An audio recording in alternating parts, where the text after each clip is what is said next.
Welcome to Top of Mind, the show where we talk to real estate industry insiders and experts about the biggest trends impacting the market today. Enjoy the show.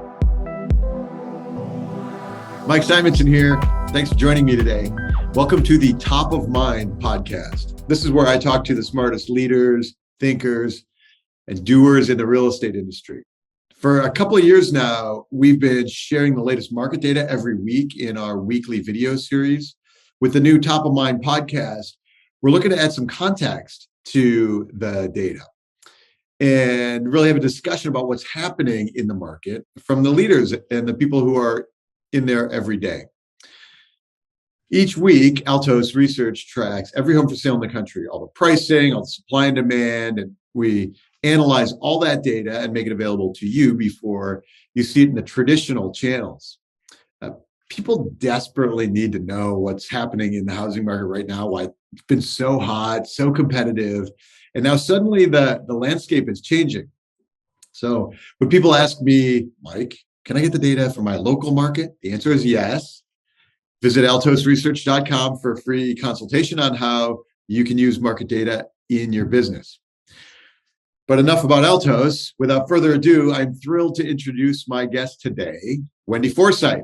Wendy is the Chief Strategy Officer at Fathom Realty. She has more than 2 decades of experience building successful real estate networks in the US and Canada, and has led the expansion of national brands like Better Homes and Gardens Real Estate, HomeSmart International. She's a frequent speaker and writer in many industry publications and conferences. She was named one of the most influential women in business in Arizona by the Arizona Business in 2018. Wendy's also an accomplished athlete, holding several marathon finishes as well as the coveted Ironman. Wendy, welcome to Top of Mind. Thank you, Mike. It's great to be here. Let's start here. So for our listeners who don't know Fathom, Fathom's a fast-growing brokerage. And why don't you give a background about Fathom and why it's cool and what you're doing there? Yeah, absolutely. So Fathom Realty was actually just named this month as the 10th largest real estate brokerage in the country by transaction size for 2021. So we're pretty excited about that. Fathom Realty is actually part of Fathom Holdings. So Fathom Holdings is a publicly traded company, and we have a number of brands under our holdings umbrella, including Fathom Realty, the real estate brokerage. We have a mortgage company, title company, insurance company, and technology company. So our mission and vision is really to provide a end-to-end seamless transaction for consumers, and then also for our primary customers, which are our agents, loan officers, title reps. Nice. 10th largest. So growing fast? Growing very fast. We're about 12 years old. So the company was founded by a gentleman named Josh Harley, who, grew up in sort of the technology business, sold a technology lead gen business, got into real estate and kind of brought that background into real estate, was a team leader, and then decided to start his own brokerage. And started the business around the 2010 timeframe. Wow. Yeah. And so I love to have people like you running fast-growing brokerages on the podcast because we spend all this time talking about the data and where things are moving. And so I really am interested today in talking about like what you're seeing and anecdotes or like the things that people are doing well, So tell me, let's do a little bit more on Fathom. Mostly south and southeast? Is that where you're focused? So just over 8,000 agents, 36 states and counting. Biggest footprint, though, would be in Texas. That's where we were founded. We started in the Dallas-Fort Worth market. So the Texas market, the North Carolina market, Virginia are 3 of our big market areas. Got it. Texas, North Carolina, Virginia. Okay. Big, fast growing states, a nice place to be. Yeah, actually, I should mention Idaho. We just purchased a large company there. So big footprint in Idaho. And just last month, we did an acquisition in Utah that added over 400 agents to our network. Wow. Okay. I probably undersold that footprint a little bit. That's great. So Utah, Idaho, but also other fast growing markets. You can understand why the expansion there is yes is intended. So talk to me about like what's happening in the market, what you're seeing, what your agents are seeing, what's going on right now. Like it's early April. Yeah. Market's been nuts, on fire, yes. But we've got interest rates spiking, we've got inflation. What the heck's happening out there? What do you see? So you used the word nuts. I was, my internal voice was like, the market's bananas, because it is bananas. So I guess there's a lot of perspectives to come at this answer from. Let me start with, I see a big disconnect between, let's call them the theorists of the market, maybe like yourself, who are studying the numbers, are looking at sort of those leading indicators. What could this mean? What does inflation mean? What does rising interest rates mean? What do all of those things mean? So you have sort of that level, which, there's concern about the market, right? At those sort of macro levels. Then you go down to sort of boots on the ground level. And our agents are dealing with multiple offers. They're dealing with way more buyers than they have sellers in a market. They're tired because they've been dealing with this now for, a couple years, and they just want more inventory. They just want to find their buyers a property that they can get an offer on and get it accepted and get it closed. And when they hear the talk of inflation and rising rates and war and all these other things, it's not their day to day when they get up in the morning and they've got the buyer that has offered on 10 different houses and hasn't gotten an accepted offer on one of them, and is frustrated and is sad and is discouraged and is pouring all of that into the agent saying, why can't you get me the house? So there's just a different experience out there depending on what your day-to-day involvement in our industry is. Yeah. And that's really, that's why I love to have people like you on the podcast, right? Because, we know what's going on, and we can see that demand is still off the charts. And like we do the number we track, we call it the immediate sales tracker, and these are the ones that are getting listed and taking offers in like hours or maybe a couple of days. And they're essentially bypassing the active market altogether. They're already pending before you know it. Right. And so like, it's like a third of the new listings are already gone, basically without spending any time on the market. Yeah, I think that NAR came out last week and said like the average house is getting 5 offers on it, like straight across the board. And of course, we know many of those, listings are getting 50 offers on it. I talked with actually our state broker in Texas yesterday. And she was telling me that she's spending a good deal of time sort of coaching our agents on how do you present 50 offers to a seller, in a fair and equitable way, right? Like, quickly, and then help them sift through that. And it was a fascinating conversation, but those are the types of realities that agents are dealing with. And whether you're a seasoned agent or a new agent, that's an interesting, sales dynamic to navigate. Yeah.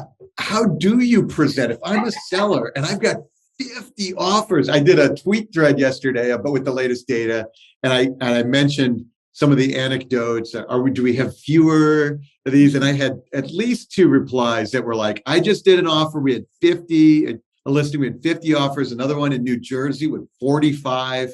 Like, what did she tell you? How do you present that to a seller?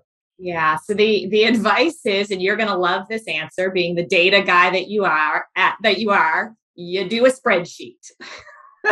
So yeah, the advice is you literally do a spreadsheet and you just take a row and you put all of the information on each offer on that. And one of the interesting part of this conversation is that she shared that like she's advising agents to not even put like the buyer's names on the spreadsheet, to just make it, contingency price, like just all of the hard facts, because that way then there can be no unconscious bias that can come into it, right? That it's just, you're just looking at, okay, what makes the most sense? What's the best offer for us? If are there patterns that you're seeing that sellers are opting for that say that's the one out of those 50? What patterns? I mean, obviously money, but like there's a lot of variables. So Yeah, it's money and timing. And I would say a pattern more so that we see is timing. So, what you might default to think, well, a fast close is what every seller wants. It's not necessarily what every seller wants, right? Because a lot of times the seller becomes a buyer, and now we reap the benefit of this market as a seller, but now we got to jump into the deep end of the pool as a buyer.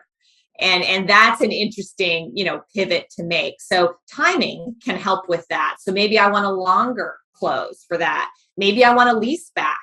So we'll close, but I want to stay in the house another 4 to 6 months after that. So we're seeing a lot of those issues around timing really, I guess, be a pattern, so to speak. yeah, do they when a seller wants a lease back, do they say that up front, or is that come out in the negotiation later on? Both. I mean, in today's market, I mean, some sellers can make like crazy demands, right? Not that is a crazy demand, but yeah, they can have their sort of wish list, so to speak, of what it is they want, and that will come out in negotiation either way. Yeah, that's so wild. So, um, do you how quickly do you get the sense of things like that?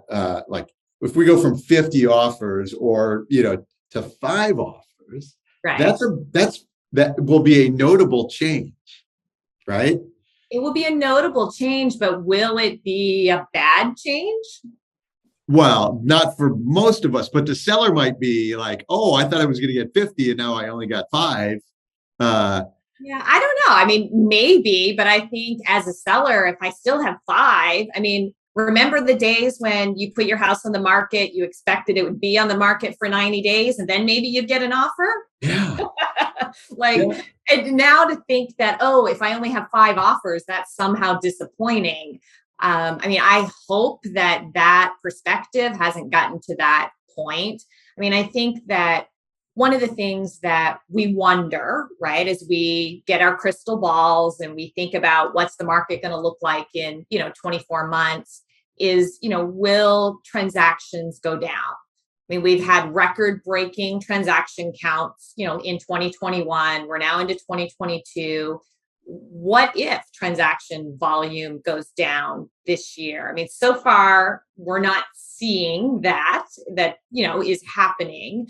But if it goes down a little bit, like 5%, we're still going to be well above, call it 2019 numbers, which was a strong market.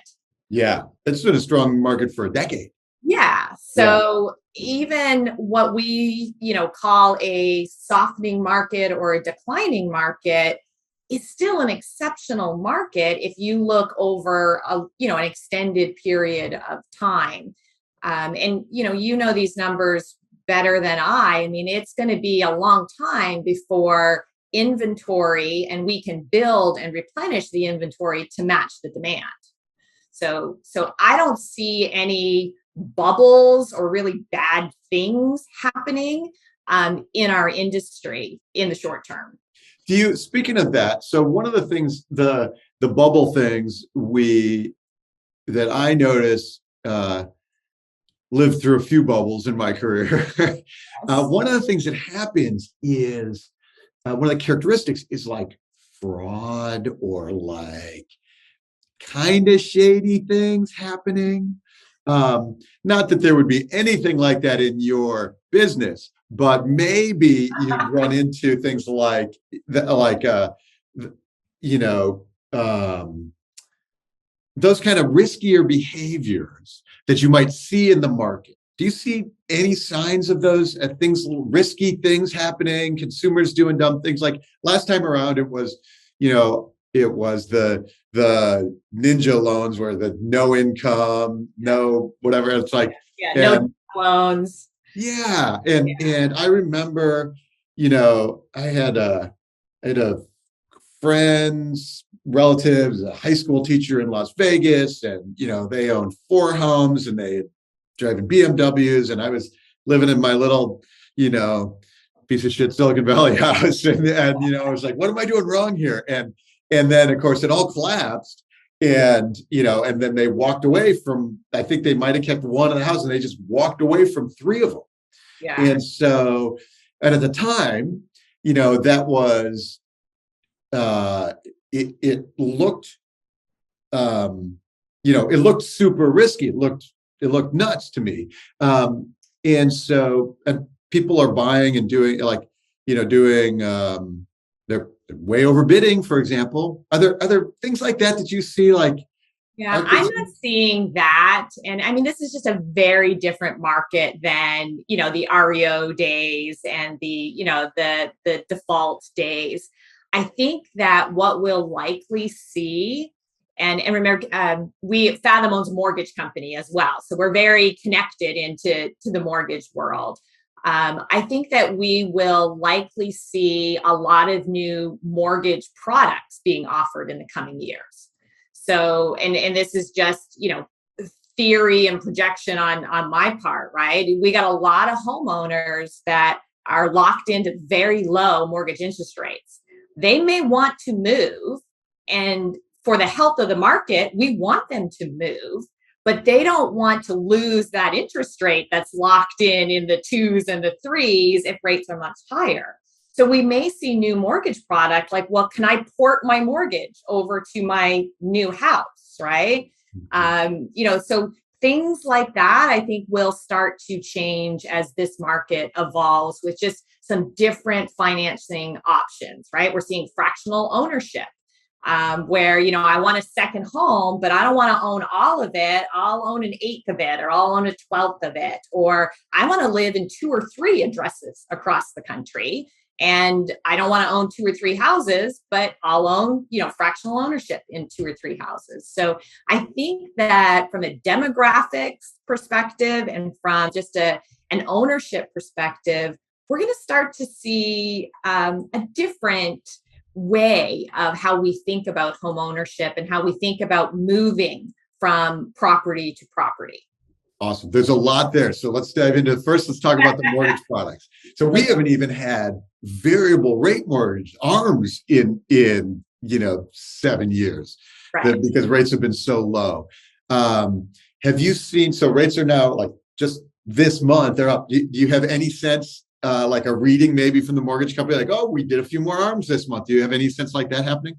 Yeah, no, I don't have any sense about that. I mean, on a macro level, right? I mean, we know that, refi market has drastically changed for all mortgage companies, ours, included in that. We're seeing some of the big mortgage companies do massive layoffs, and the news of that comes. So I think that the mortgage industry is changing quickly. And that's is related to the rates. There was only so many times we could refi something, and that's been kind of the last 5 years, so to speak. So I think that's a healthy balance as we get our loan officers focused back on the purchase business. And then as that sort of light shines on the purchase business, then we're just going to need more products, right? So more offerings to home buyers and home sellers that encourage them to get out in the market. And that's why I think we'll start to see a lot more news about new mortgage products. That'll be fascinating to watch. That'll also be maybe a little scary, because, the mortgage products are designed to help people. And then all of a sudden they turn into the things that like make everything collapse, right? If they get too but that was in the past. So let's hope we've learned from that on the past, right? So my example of a portable mortgage where I want to sell 123 Apple Lane, but I got a mortgage locked in at, 2.8%. And now my family has grown, whatever has changed. I want to buy 567 Cherry Lane, but I still want my 2.5% mortgage. But this house is worth, 1.5 more than this one. If we can make all of that happen, that's a win-win for everyone. Yes.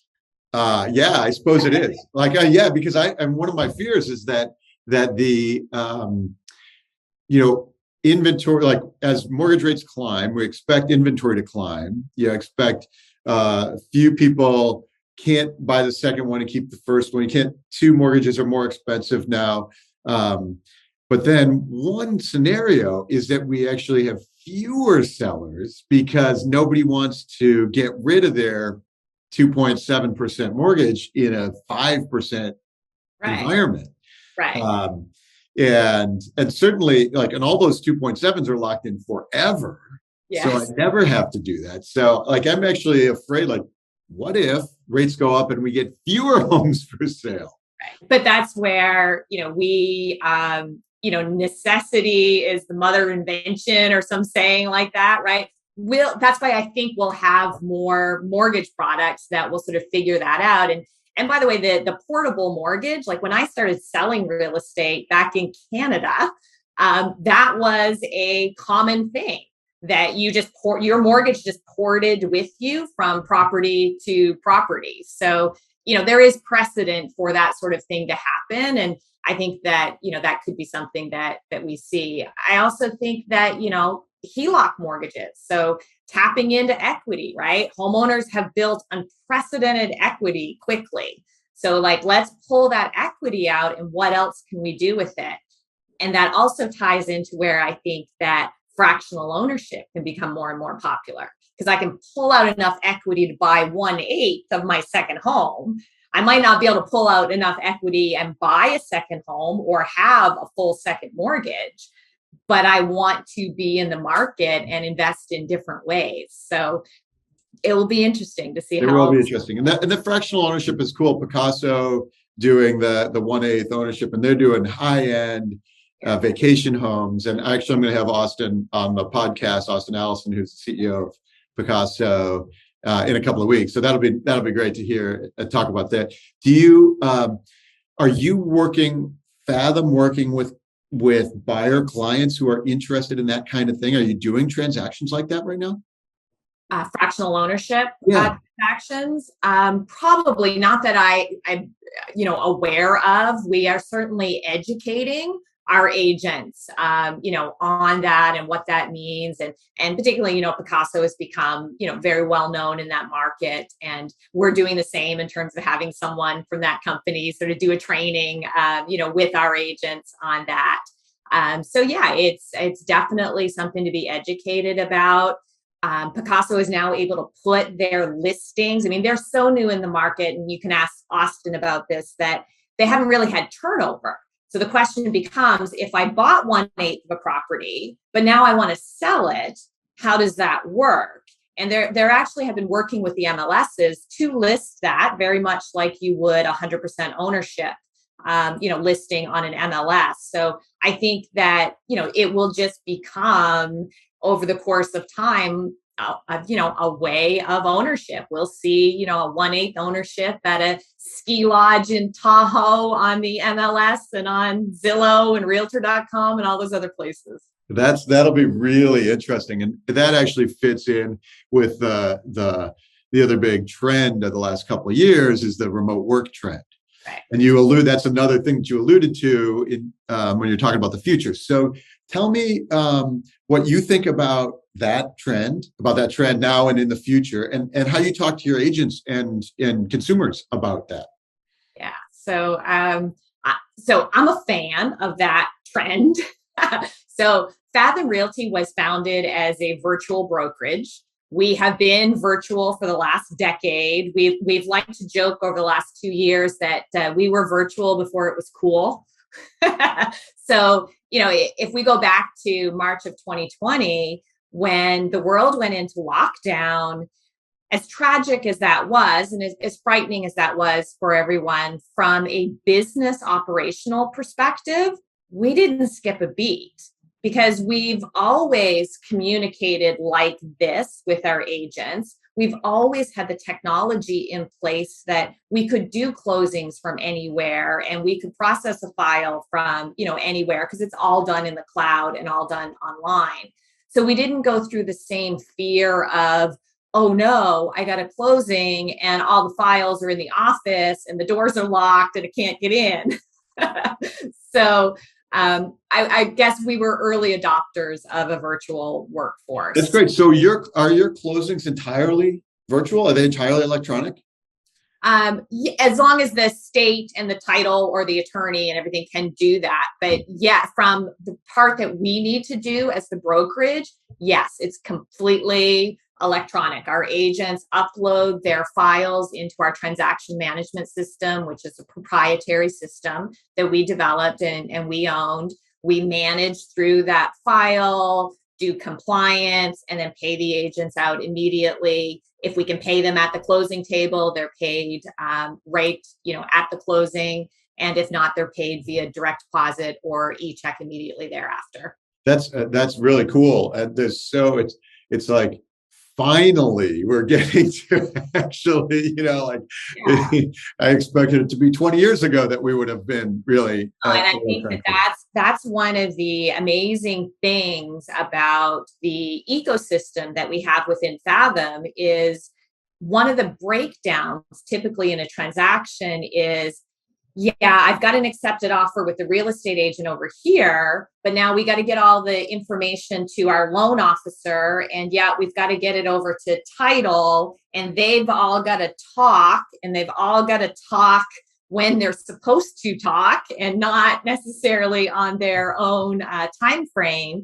And that causes a lot of anxiety, a lot of miscommunication, and sometimes even a lot of missed deadlines, right, in the whole sort of pipeline of closing the transaction. So one of the benefits and one of the things that we, are working on very diligently here at Fathom is creating that frictionless transaction. So for our agents, they have a team of service providers that they work with through our Fathom brands. We have our Encompass Lending, which is our mortgage company, and Veris Title, which is our title company, Dagley Insurance, which is our insurance company. All of those are seamlessly talking to each other. So you're not only working with, Wendy, the real estate agent, but you're working with my extended team, and our systems are all connected so that when we're uploading the transaction, our loan officer is automatically getting it. And as contingency dates are flowing back and forth, that information is automatically getting updated. Oh, did you know you're going to need property insurance and house insurance on your new property, which is typically one of those 11th hour things where the loan officer or the processor is calling you up and saying, I need proof of your insurance. And you're like, oh, shoot, I forgot. Okay, who do I got to call? Well, we're proactively able to deal with that as soon as the file opens. So there's, dynamics like that are just changing. And I always hesitate to use the, revolutionizing, disrupting. I'm not a big fan of those buzzwords, but, we have put into place the dynamics to create a better experience for everybody involved in the transaction. And that is what the modern brokerage needs to do. And does that, does that have tangible benefits to the buyer and seller? Do they get the deal done faster, or do fewer fall out of contract? What happens there? They have tangible customer service benefits for sure. So one of the biggest complaints from the customer is the lack of visibility. Once you get an accepted offer, and then once you are working with your loan officer, what happens, right? Like there's that kind of black box of, I kind of think people are doing something. I don't know. They keep sending me emails telling me they need more information, but then what happens to it? Like, probably one of the scariest parts of there's probably two really scary parts of the whole home buying. It's, I wrote an offer and now I'm waiting to hear if it got accepted, right? Like there's a lot of anxiety, a lot of nervous energy that goes into that.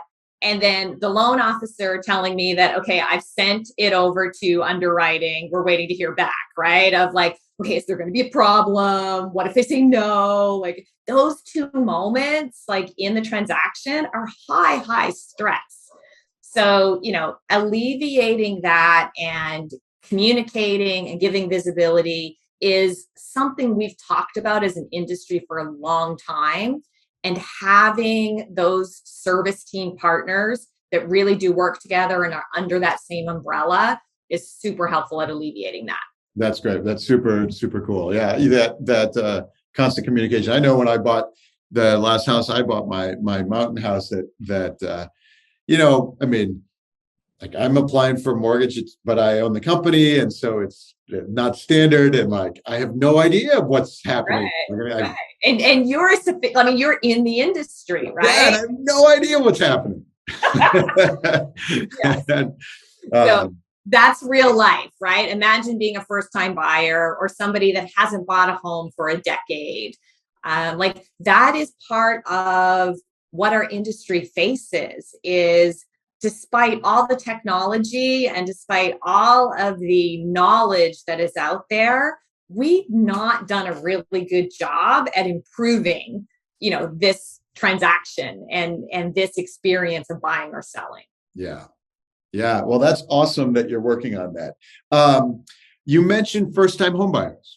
Mm-hmm. First-time homebuyers is something that I'm particularly interested in. They've been squeezed out of the market by people with more cash. What do you have opinions on first-time home buyers? Like, where's it going? Are we is it going to get better for them? Anything like that we should know about? I don't know. I mean, I know I wouldn't want to be a first-time home buyer again. I feel for those individuals. I would say that I 1,000% believe in home ownership and the investment of home ownership. So I hope that, our first-time home buyers out there, look at the facts, because the facts will support, you can't go wrong by investing, in a home. And despite the challenges of getting in the market right now, I hope they hang in there. I think we will, because I think that, despite demographic changes and, all of those things, we still have this, I think, pride of ownership. And we still have this is my safe space of I own my home, right? Like it's not renting, it's not a landlord's. Like, I think that sort of human instinct will keep the first-time home buyers active in the market. Yeah, I think it will too. I have a hypothesis about why Americans feel so strongly about home ownership, and that's we've compared to most of the world, we have so little social safety net that like that home ownership is like, at least I've got my house. Right. Yes. Yeah. Everything else, I don't know, but I can go home behind that door and that's my house. That's my safe space. Yeah. That doesn't seem likely to change. But what's tricky though is, so now we have so many Americans who own multiple places, own rentals, and moved from one and didn't sell the first one and bought the second one and keep the first one for the investment property. That inventory has been falling for a decade. And have you thought about like that's obviously a good thing for those people who own the investment properties too. What do you think about, like, tell me about what you think about that dynamic and where we are and maybe where it's going, or what you think we should do about it? Yeah. Remember back when, we all sort of got into the real estate market, and, I think there's like a famous Warren Buffett quote that's like, always buy real estate, never sell it. So I think that from an investment property standpoint, if you own investment properties right now, like hang on to them, right? Because they're going to, they have paid off as great investments, and will likely continue to do so. I think the flip side of that coin, going back to the conversation about first-time home buyers, is what we may see is first-time home buyers delaying that purchase because of, affordability or inventory issues where, I want to buy now, but I'm going to wait another 2 years so I can save up some more money. Hopefully there will be some inventory. Maybe it's new construction and I'm on the list to have my house built in, 16 months from now. So I got to wait till then. So I think we'll start to see some of those dynamics become, more prevalent, and enough time will go by that we can get some of the data points to really sort of validate some of those theories. Yeah, one of the set of anecdotes that I'm hearing, and this is a lot of firsthand stuff that I'm hearing, is people who are they have cash, they want to buy, but they are waiting for the market to either at least slow down, but a lot of them are hoping for like some kind of bubble burst that they can swoop in with their cash. Yeah. Are you hearing that also? I'm hearing that. I mean, yes, our agents tell us that they hear that from buyers all the time. I mean, and I tell all of them, like, I don't think we're going to get a bubble burst. And those people that are saying that, they probably said that 12 months ago, right? And they were like, oh, well, we want the market to go down. Well, okay. Well, if the market goes down 10%, would you then get in the market? Oh, yeah, I would get in the market if it went down 10%. Well, then you should have got in the market 12 months ago, right? Because the market has escalated. We've had house price appreciation in excess of 10% in the last 12 months. So, sitting on the sidelines, I don't get in there, right? Like, just get in there. Yeah, that's really fascinating. I'm not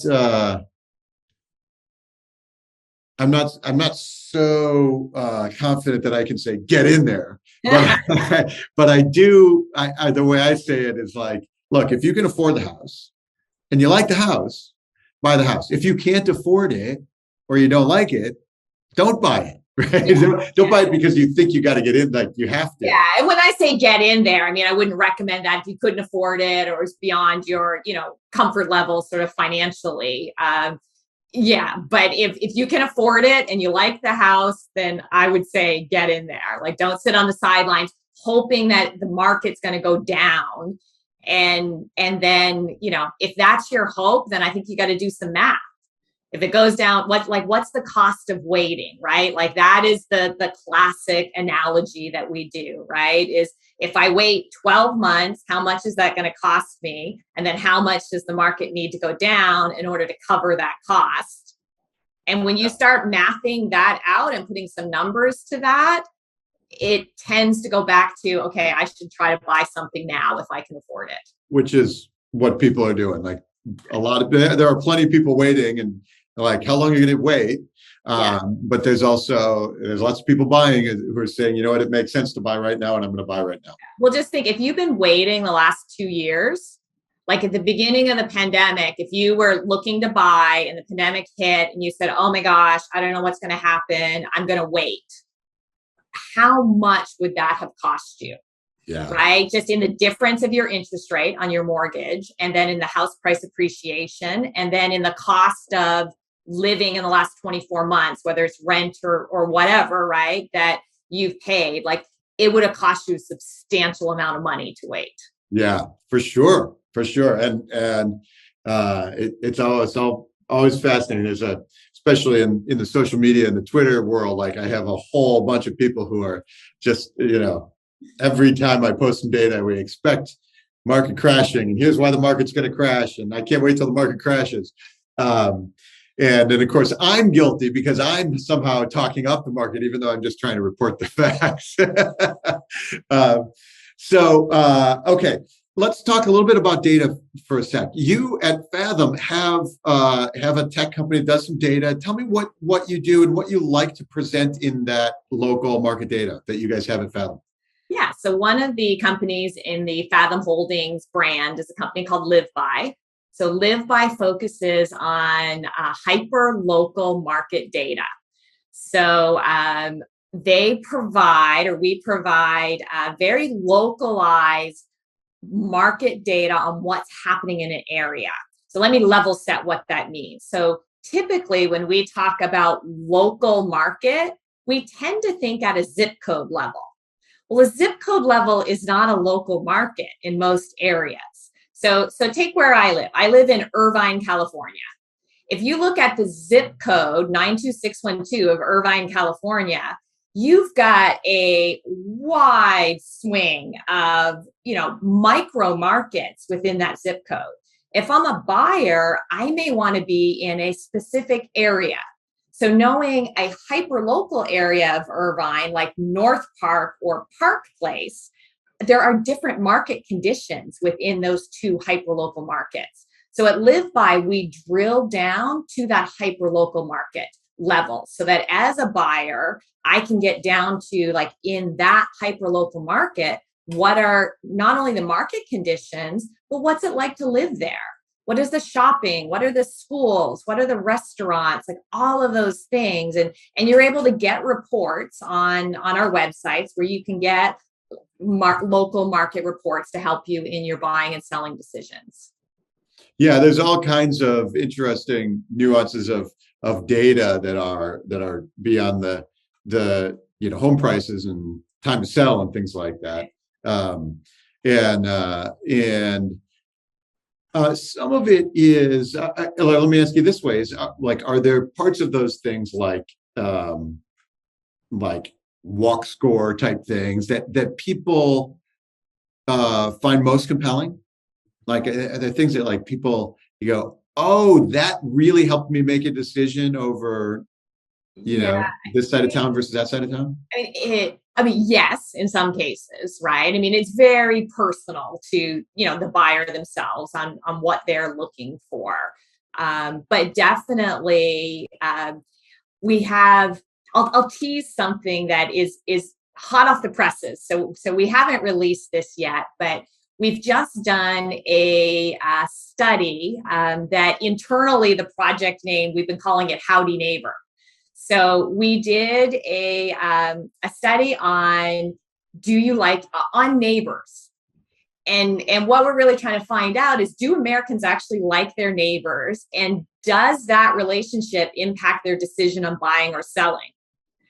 And I can't do the spoiler alert on it. So maybe I can come back and I can tell you about it. But it's fascinating to kind of see that. So it ties into kind of the hyper local element. And particularly, I think going through the pandemic and, spending so much more time in our homes, that neighbor to the right, to the left, across the street, we interacted with them probably differently than we ever did before. So one of the things that we were curious about is, well, how do we feel about those neighbors? And the next time we buy, will we think about the neighbors? Will we want to try to meet them? Will we ask the current owner about their relationship with the neighbors? Will we drive by and sort of spy on the neighbors to see what's happening if we're interested in a house? And we had some fascinating things that came back from that survey. That's cool. So you surveyed like Fathom clients?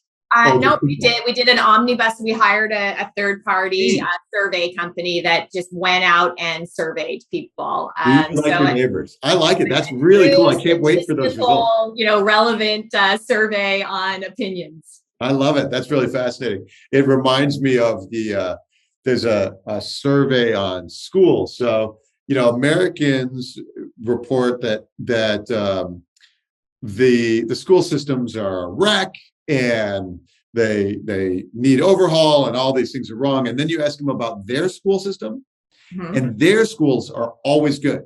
So Americans report they say my schools are good. Everybody else's schools are lousy. And it's like, but mine are good. And so it's like we have this impression of like how the world is out there. But when we actually ask from our experience, we're pretty happy. Yes. It'd be interesting to see. Let me go back to the live by guys for a second. So one of the other things that we do from a data perspective, and we're just releasing this as well, is we analyze, live by analyze brokerage websites across the country. So all brokerage company websites. And one of the things that brokers and agents often say is that we are the local market experts, right? Like you see that tagline, you see that phrase all the time. Well, we wanted to see, okay, show us your local market expertise. So we actually, did an algorithm and ranked the websites on their local market data that they have on the website and gave them a score. So there's a website ranking score. So if you go to liveby.com, you can actually type in your website address and it will give you your website score. So, that hyper local perspective is so important out there in the marketplace, and shifting how we in the business think about what hyper local means and what local market means is a huge opportunity that we have. And just the ability to have all that data is one thing, but then how agents use that data to service their clients is where the big opportunity lies. Yes, for sure. That's terrific. I love it. Well, that's really great. Let's we're getting close to the top of our hour here. Let me ask one more question and then we'll wrap up. Are there things that like along the line of the local expert, are there things that the really great agents and teams are doing right now that we should be paying attention to? Like, are things working? Yes. So my answer to this is going to seem like kind of a general answer, but great teams and agents are doing this. And that is they are not forgetting about tomorrow. So they're building their businesses today for tomorrow. And what I mean by that is it's very easy in this market to get super transactional. Got this transaction done, moving on to the next one. The great agents and teams are building their sphere of influence. They're building their database. They're continuing to provide information of value. They are continuing to be that resource of value. And that will help them as the market does shift and change. And I'll give you a real life example. About a month ago, and I do this often. This was the first time I had done it sort of coming out of COVID. So the open house has made a comeback, by the way, right? We thought that open houses might die, during COVID, but open houses are back across the country in full force. So I went to 4 open houses on a Sunday afternoon. I was secret shopping. So in and around my local market, just pull up to the driveway, open house sign, walk in. 4 different agents, 4 different companies, none of which were Fathom, I will say. Not one agent asked me to sign in, asked me my name, asked me any qualifying questions. If I was looking to buy, working with an agent, lived in the area, nothing. Not one agent even so much as gave me their business card. There were other people walking in and out of these open houses. Every open house had at least 1 or 2 other, people or couples in them while I was there. Same thing I observed when other people entered or left. I didn't even get a listing flyer at either of the 4. So here are 4 agents taking the time to do an open house. They've got literally probably dozens of people in their open house throughout the course of a Sunday afternoon. And they did nothing to build their database, create a relationship, or even protect their sellers, right? Of the owners of the home they were doing. So that's really discouraging for our industry, right? We can do better than that on so many levels. So great agents are not doing that, right? They're still making the effort. They're still thinking, okay, Mike, you may not be the buyer today. I'm probably going to get 15 offers on this house by tomorrow. You're not going to be one of them. But a year from now, or you may have a friend, or 2 years from now, there's going to be an opportunity there. And that's what we need to think, is we need to be thinking about the business long term. That's amazing. That's a great way to end it. How can listeners find you? Where should they follow you? Socials, that kind of thing. Yep, you can find me on all the socials at Brand Wendy. And Wendy. The best way to get me is wendyforsythe.com. Awesome. And we'll provide links and all that in the show notes. Wendy, thank you so much for being with us. And I really appreciate your insight. And we will publish this in a couple of weeks and talk to you all then. Awesome. Thank you so much for having me. All right. Thank you, everybody. This is Top of Mind Podcast, and we will be back next week with another one. So thanks, everybody, for listening, and see you then. Thanks for listening to Top of Mind. See you again next time, and be sure to click subscribe to get future episodes.